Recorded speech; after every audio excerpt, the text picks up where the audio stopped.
بعض الوصايا السريعة الرمضانية التي لم تطبقوها، ولكن يجب أن أقولها كي أحاججكم يوم القيامة إن شاء الله وتعلق في رقابكم. فرصة أن الإنسان يتعلق في رقبة أي إنسان صالح، ولا نزكيكم على الله، فحسناتكم كثيرة وتطبيقاتكم لما تسمعون نقاط.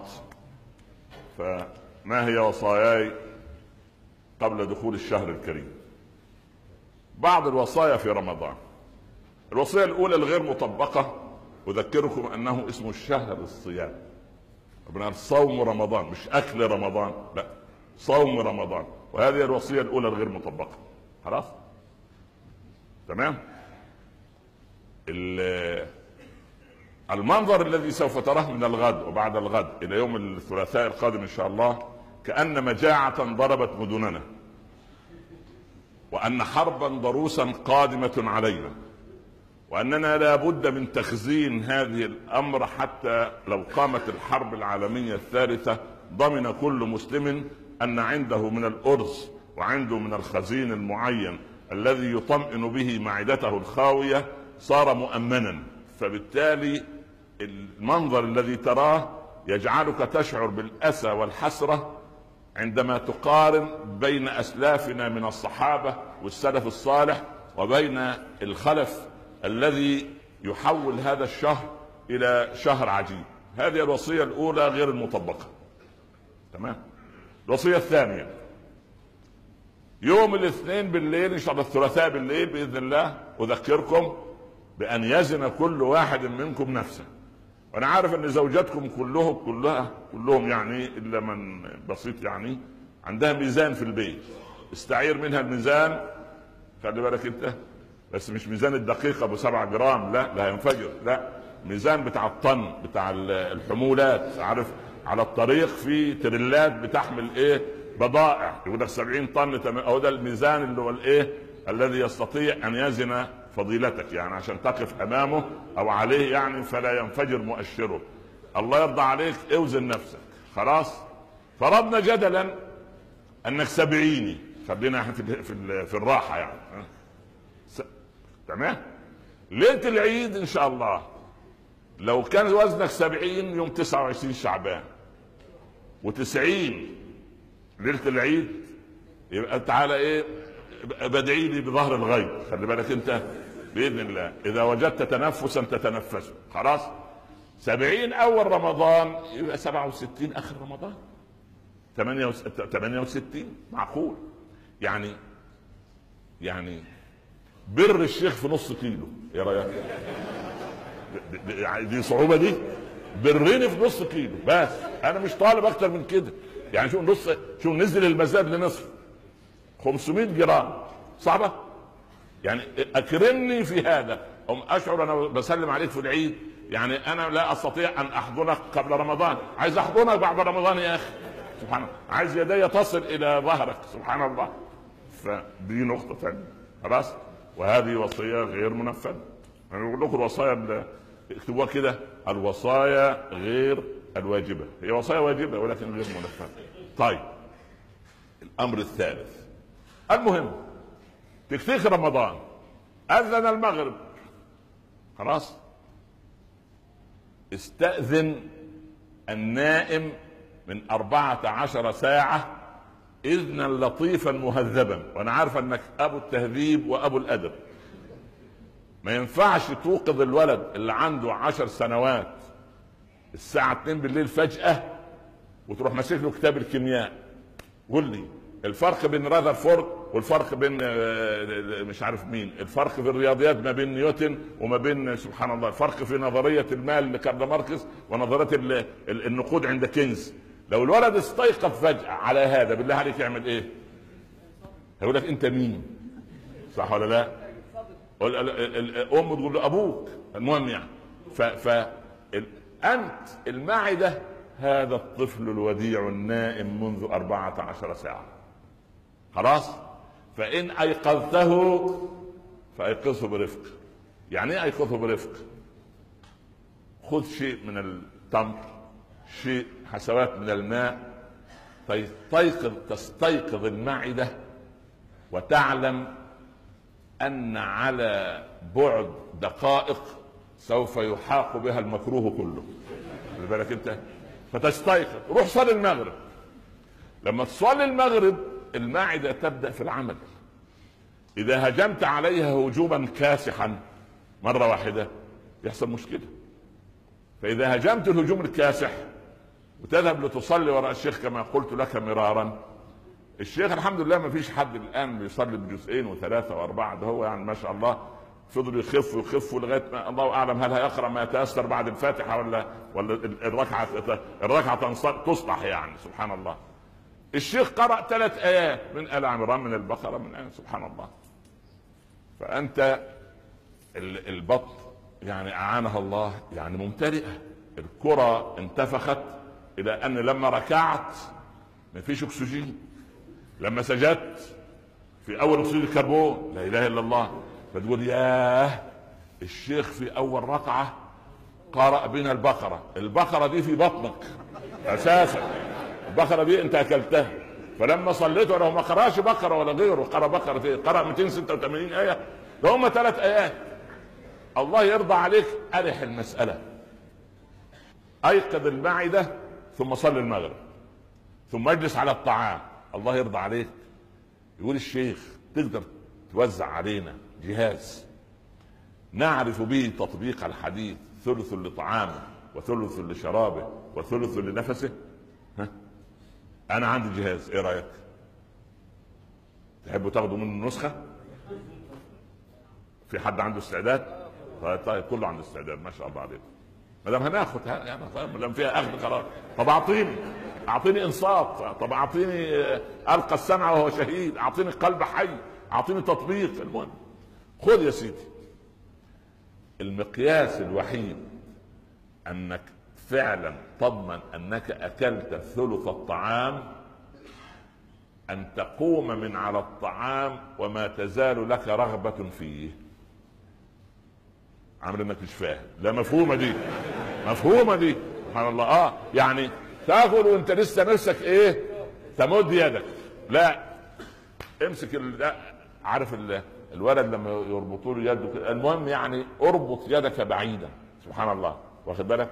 فاذا انت تقوم من على الطعام وما تزال لك رغبة في الطعام. بس في فرق بين تقوم وتقام.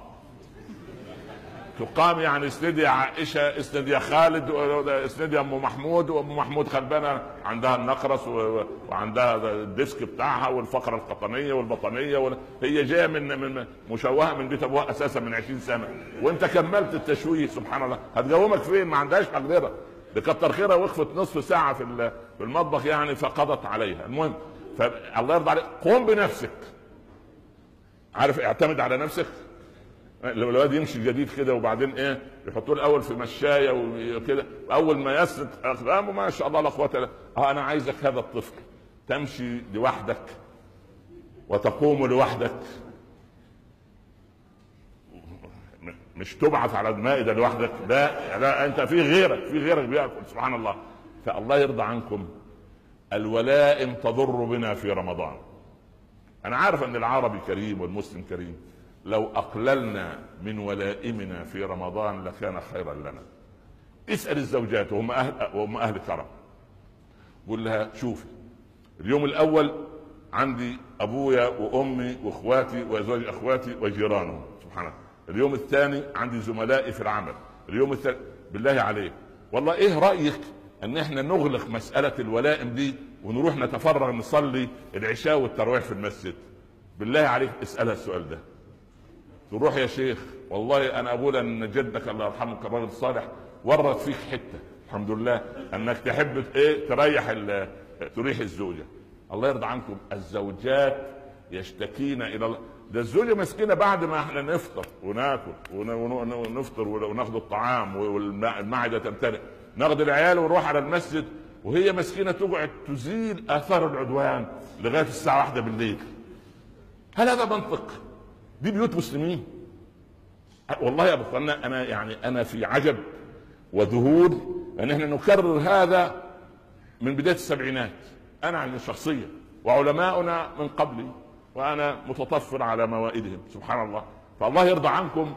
هذا في رمضان. طيب قضية السحور الله يرضى عليك احنا فاهمينها غلط، فاهمين السحور ده غلط تمام. احنا مفكرين ان المعدة دي مخزن، خزن يا ولد عشان ايه يعني يمر بك الامر في سلام. خلي بالك انت والله في النرويج اخواننا قالوا هنا يا شيخ بعد كم كيلو مدينة اسمها كورونا الشمس يعني تغيب وتطلع في نفس الوقت، وتنفسي اجيب الموردين بتوعي يصوموا هنا عشان يصوموا 24 ساعة ويشوفوا يسألوا الأسئلة الحقيقية. المهم مش تعذيب والله، تهذيب وإصلاح. فالمؤمن سبحان الله الله يرضى عليه يدخل عليه رمضان لازم يتغير حاله، لازم يكون عنده همة، لازم يكون عنده. شوف إذا أنفقت في رمضان ضعف 3 أضعاف الذي أنفقته في شعبان فاعلم أنك ما صمت رمضان. بس هو شهر الصيام، شهر الصوم، شهر الصبر. سبحان الله. في السحور احنا فاهمين غلط. السحور عبارة عن ايه؟ النبي صلى الله عليه وسلم بيقول ايه؟ ولو حسوات من ماء بس لا ده قاعد وايه وماسك الساعة ويسأل بنته يا محاسن، والله يا محاسن انت خليت فيها محاسن يا راجل يا طيب. الفجر اذن لسه يا ابوه اديني. هو شوف مع اخر ومضة تدخل اخر لقمة ويسأل بقى هو يا شيخ اتوقف لما يقول الله اكبر ولا قبلها بشوية؟ بصراحة يعني انا جربتك، يا ريت قبلها بثلث ساعة. خلاص اسمه كان زمان يسموه مدفع الامساك. يعني الامساك يعني ايه؟ مش مرض يعني بعدها، لا تمسك عن الايه؟ تمسك عن الطعام والشراب تلت ساعة. ادي نفسك براح لخلاف المواقيت. تلت ساعة يخطب بتوع الفلك ربما التوقيت ثلث ساعة اللي هي قراءة 50 آية. يعني توقف وابدأ يومك بقراءة 50 آية حتى يؤذن الفجر.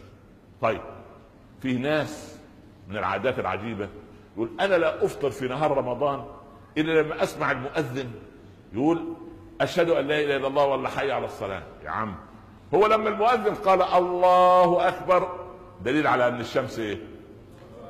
غربت، وانت افطار بأذان المؤذن أم بغروب الشمس؟ بس خلاص بدي ايه؟ حلوه دي لك. هذا خدت مني معلومه طيبه اليوم. انا اول ما تغرب الشمس يباح لك الايه؟ الطعام. النقطه الثالثه رمضان فضاح. يعني ايه فضاح؟ واحد مدمن تدخين ربنا يتوب على كل مدخن ويبغضه في السيجاره ويبغض السيجاره اليه وفي الارجيله وما شابهها في الايه اسمه ايه؟ المدواخ ولا اسمه ايه؟ في المدواخ. شوف ابننا عارف المدواخ ما شاء الله. بسال ولد من عيالي بقول له انتوا كم في الصف يا ابني؟ قال لي 25. قلت له كم واحد بيستخدم المدواخ؟ قال 22. الحمد لله رب العالمين. المهم يعني المهم ما علينا. فرمضان يفضح هؤلاء يقول لا انا لا استطيع ان افكر ولا اكتب ولا ارسم الرسم الهندسي ولا الا اذا اخذت سيجاره ودخلتها. فرمضان يفضح هذا يقول له اذا انت بطل اكتشفنا فيك عزيمة قوية انك تستطيع ان تتوقف عن التدخين من الفجر حتى المغرب. اذا اكمل جميلك وعود نفسك ان شاء الله رب العالمين قلل كل يوم في رمضان كم التدخين على 30 يوم ان شاء الله تكون اقلعت عنه باذن الله رب العالمين. ثم انت في ناس من ادمانها للتدخين انها تفطر على السيجاره، يعني يدخل بعد الطاعه ما يغضب به الله عز وجل. وقلت لك ان التدخين حرام عشان قولا واحدا، التدخين حرام مش مكروه، التدخين حرام مكروه. قلت لك من قبل تشرب كم مكروه يا صاحب المكروه؟ يقول لي اشرب في اليوم 20 مكروه. طب ال20 مكروه لما نصححهم ما يطلعش واحد حرام.